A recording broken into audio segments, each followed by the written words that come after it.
Hi guys! Welcome back to another video. So today, pababa tayo ngayon sa Patitinan Beach. Panoorin nyo po tong video kung may plano kayo pumunta sa Patitinan White Beach. Kung mahilig po kayo mag-hiking dito, ito po ang para sa inyo na punta na dagat dahil bababa muna kayo ng bundok para makarating dun sa mismong dagat. Tapos, aakyat ulit kayo ng bundok na sobrang taas, pabalik.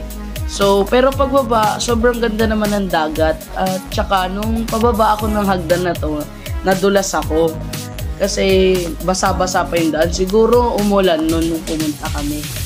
So, ayan, pababa kami ngayon sa Patitinan Beach. At sandali lang ang mga bato-bato na hagdan. Tapos, maya-maya mga mga putik na lang yung hagdan. Pero di naman kayo madudulas doon dahil suportado naman ng mga kahoy yung mga hagdan na iyon. Pero yung dagat mismo, malakas yung alon.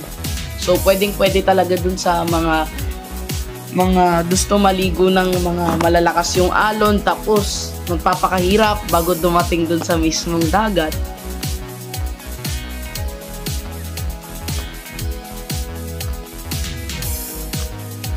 Tapos, sobrang sulit na sulit ang dagat na dito sa Patitinan Beach dahil pagbaba, pwedeng-pwede kayo mag-picture agad dahil maganda naman ang mga view nito.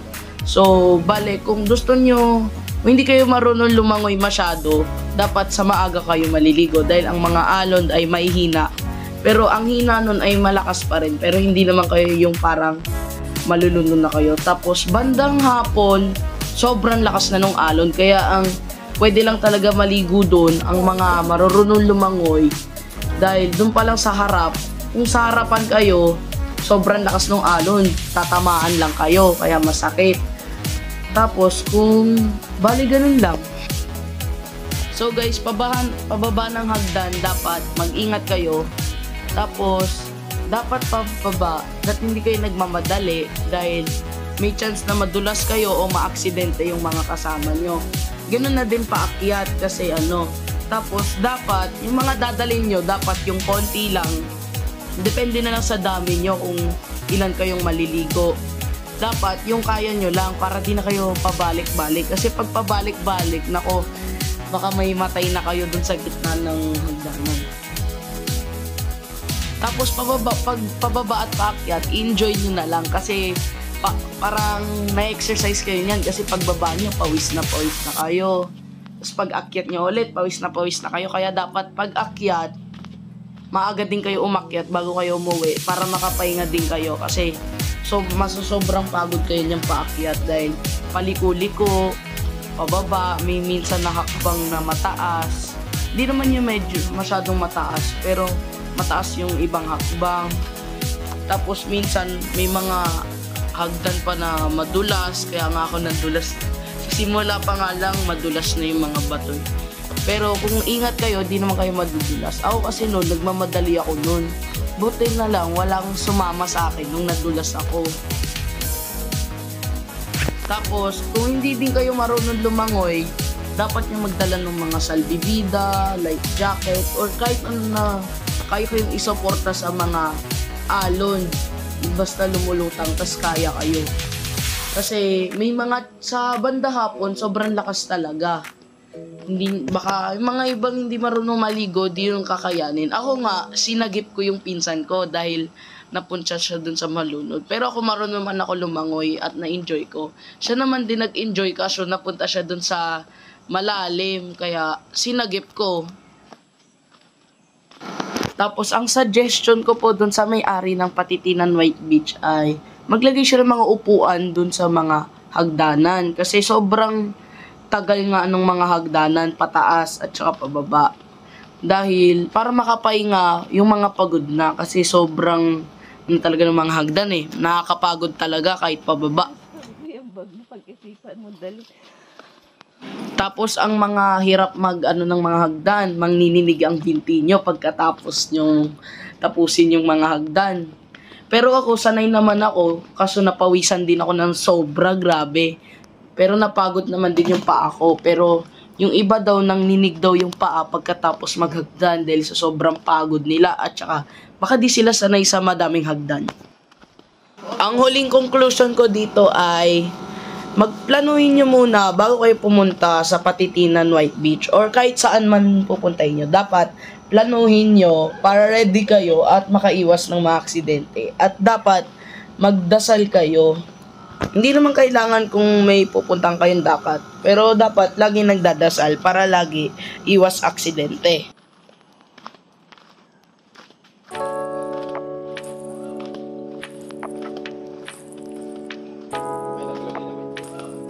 Oo.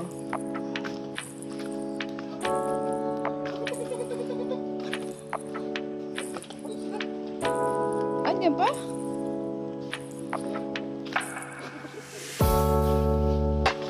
Baka pabalik na. Ano pabalik? Huminto siya siguro. Si Oscar.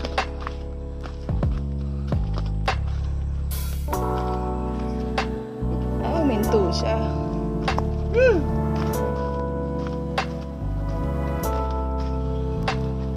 Ano yung patay?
Nandiyan pa kayo.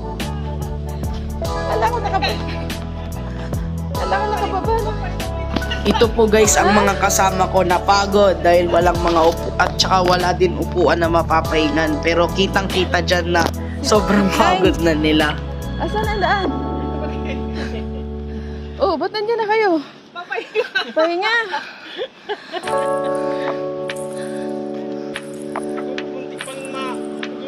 Saan? Ayan na pala oh. Dapat pala may slide na lang dito pag ano no.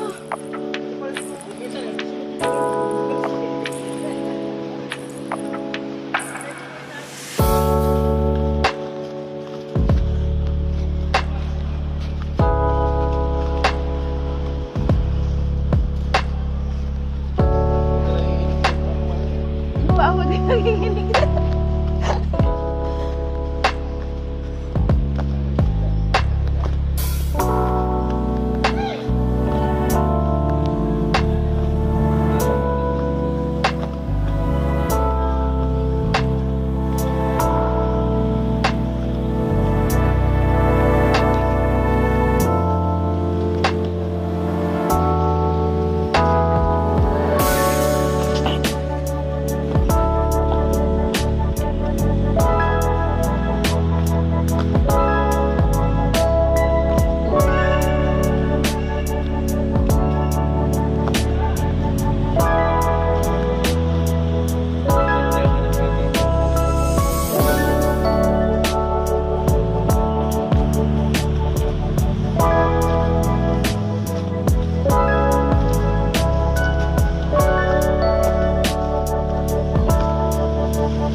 po, pababa na. Sobrang lapit na namin sa dagat. Ayan na, isang hakbang na lang. At yan, dyan na kami sa dagat.